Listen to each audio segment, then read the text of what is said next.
پل صراط کا بیان۔ نبی کریم صلی اللہ علیہ وآلہ وسلم نے فرمایا، پل صراط جہنم کے بیچوں بیچ رکھا جائے گا، اور میں اپنی امت کے ساتھ اس سے گزرنے والا سب سے پہلا رسول ہوں گا۔ اس روز سوا انبیاء کے کوئی بھی بات نہ کر سکے گا، اور انبیاء بھی صرف یہی کہیں گے، اے اللہ مجھے محفوظ رکھیو، اے اللہ مجھے محفوظ رکھیو، اور جہنم میں سادان کے کانٹوں کی طرح آنکس ہوں گے۔ سادان کے کانٹے تو تم نے دیکھے ہوں گے۔ صحابہ رضی اللہ عنہم نے فرمایا، ہاں یا رسول اللہ۔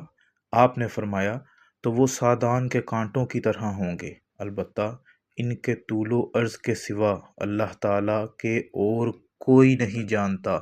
یہ آنکس لوگ کو ان کے اعمال کے مطابق کھینچ لیں گے۔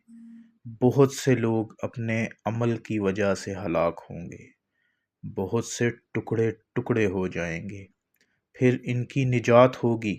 جہنمیوں میں سے اللہ تعالیٰ جس پر رحم فرمانا چاہے گا تو ملائکہ کو حکم دے گا کہ جو خالص اللہ تعالیٰ ہی کی عبادت کرتے تھے انہیں باہر نکال لو، چنانچہ ان کو وہ باہر نکال لیں گے۔